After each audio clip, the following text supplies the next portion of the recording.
Eu fiquei sem jeito, não é? Porque ser comparado à chegada do Dom João VI, não é? Aí no Brasil, o homem fica... não tem comparação possível. Mas agradeço a bondade do João Laércio, manifesto minha honra e gratidão por estar nessa mesa, ser o conferencista dessa mesa, e começo por pagar minhas dívidas de gratidão à Anfip, pelo convite que endereçou, nomeando os principais culpados, não é? Que são o Miguel Arcanjo, que está com os estudos tributários e que me desafiou em São Paulo, penso que em junho do ano passado, e o professor Ribas Neto, que ajudou a organizar esse seminário e que também é suspeito porque é meu amigo, não é? Aí fica essa dúvida, não é? Por que é que eu estou aí? Quanto ao meu currículo, eu sempre fico sem jeito quando leio o que eu estive fazendo, não é? Minha preocupação é o que eu tenho para fazer e não aquilo que eu já fiz, não é? O que já fiz é passado, não tem grande interesse. São coisas que se fizeram ou que se foram fazendo, que fomos solicitados para fazer. E devo dizer que essa discussão da reforma tributária no Brasil, hoje, é uma discussão cada vez mais interessante, sobretudo porque o nível da discussão subiu muitíssimo. Quando eu cheguei ao Brasil em 2003, 2004, a única coisa que se discutia, era pacto federativo, o que o Estado perde, o que o Estado ganha. E, sobretudo, São Paulo perde ou ganha, todo mundo dizendo a culpa da não reforma tributária é de São Paulo. Hoje, já ninguém diz isso, porque isso não é verdade. Isso não é verdade. Isso não corresponde à verdade. O problema da tributação do consumo do Brasil é um problema complexo, é um problema que envolve todas as entidades que estão nesse processo de arrecadação. Eu vou tentar demonstrar isso com números vossos, das vossas estatísticas. Eu não inventei nada. Tudo o que eu sei de Brasil aprendi aqui, lendo e aprendendo com os meus alunos,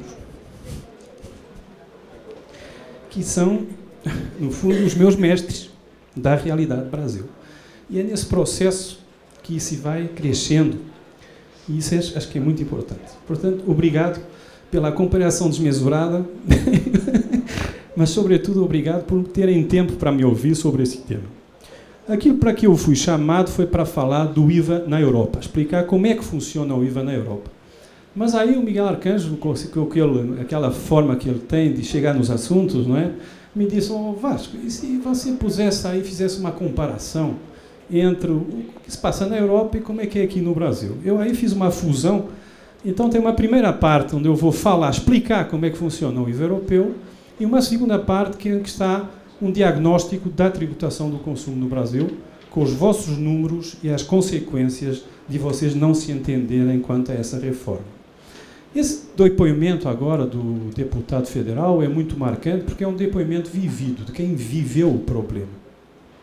Na Europa, esta intervenção seria totalmente fora do normal. E eu explico porquê. Porque o desenvolvimento europeu, que é um desenvolvimento harmonizado, integrado, só quem não conheceu Portugal em 86 e não vai lá agora para ver a diferença, não é? Nesses 20, 30 anos, o que aconteceu àquele país, tudo isso se faz não por via tributária, que é uma via péssima para fazer igualdades. Péssima. Horrível. Não é produtiva. É casuística. Favorece um, desfavorece outros. Este é amigo do governador, tem exoneração, o outro cara não conhece o governador, continua pagando, e estão os dois produzindo o mesmo produto, no mesmo estado, na mesma região. Este tem poder de influência junto e consegue a alteração da lei lá no coisa, e estão tudo bem, para ele está tudo sol. O outro fica com tudo nuvem, não tem nenhuma condição de sair da nuvem e entra no buraco, não é? No brejo. Como é que isso é possível? É um discurso que seria impensável na Europa. E porquê? Porque na Europa o desenvolvimento regional se faz pelos fundos regionais.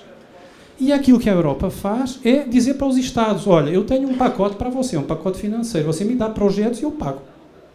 Então você quer fazer autoestrada? Tudo bem, você faz. Me dá um projeto, quanto custa? 1 bilhão. Tudo bem, 30% eu vou pagar, o resto você encontra a forma de pagar. A autoestrada, quando sai no melhor que pode ser feito em qualquer parte do mundo, porque tem perito de outro país fiscalizando que aquilo que ali está é correto e vai ser feito de uma forma correta. O financiamento europeu permite pagar a diferença entre aquilo que o Estado poderia fazer e não poderia fazer. E essa diferença é uma diferença essencial. No Brasil fala-se em fundo de participação de receita, mas não tem fundo estrutural. Vocês acham que algum estado do Brasil tem dinheiro para pagar uma autopista de São Paulo ao Nordeste, ou que vá de São Paulo a Porto Alegre, ou do Nordeste a Porto Alegre? Tem algum estado que possa pagar isso? Tem alguma empresa privada que tenha dinheiro para pagar isso? Bom, na Europa, eu saio de casa, meto-me no meu carro e aterro direto na Finlândia, sem mostrar passaportes, e tranquilamente com o meu carro passando e pagando sempre em euro. Então, eu sempre digo isto, a Europa tem 27 países, 21 línguas, 2 alfabetos, o cirílico e o normal, o nosso, não é? E conseguiu fazer IVA harmonizado. Vocês são 27 Estados, falam a mesma língua, têm a mesma compreensão das realidades. E não conseguem? Por quê? Pô, peraí, quer dizer, o que é que está errado nisso aí? E eu acho que o que está errado é que, efetivamente, o discurso é um discurso que está ao nível do coração, não está ao nível dos conceitos, da cabeça, da razão. E é claro que o coração é mau conselheiro. O senhor deputado veio aqui falar do coração. Não está falando com a cabeça, está falando com o coração dele. O coração diz, não me tirem os incentivos porque eu não vou conseguir criar emprego. Mas se houvesse um fundo regional que dissesse, tudo bem, qual é a potencialidade de Mato Grosso, qual é o produto, quanto custa a instalação de um parque industrial, eu pago esse parque industrial. O industrial se instala com custo zero, mas paga os impostos como o resto de todo mundo. E vai resolver seu problema produzindo melhor que o outro de São Paulo. Ou seja, cobrindo a deficiência regional, cobrindo a periferia. É isso que a Europa faz. Mas faz bancando, faz pagando, suportando parte dos custos, que podem ir de 10% a 80%. No Brasil se fala sempre de receita tributária e se acha que a solução é dar incentivo.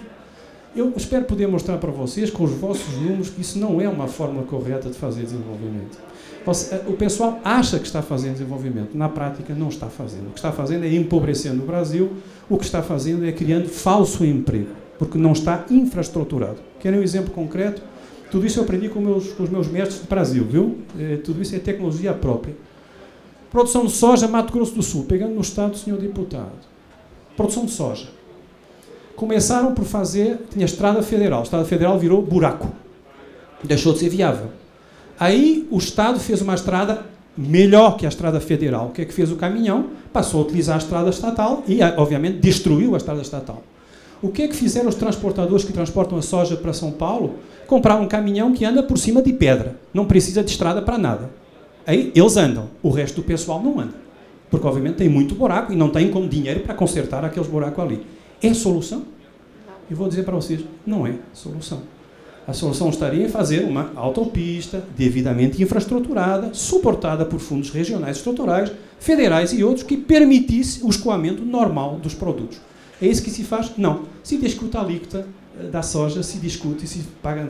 Compreendem? Então, para um europeu como eu, nasci na Europa, vivi sempre na Europa, fica muito difícil ver tanta gente inteligente, tanta gente capacitada, tanta gente com tanta capacidade tecnológica, que não está discutindo as coisas que tem que discutir. Fica discutindo pormenor, fica discutindo bobagem, como vocês dizem aqui, fica discutindo laterais. E o essencial, aquilo que de facto interessa discutir para resolver o problema, ninguém quer pegar.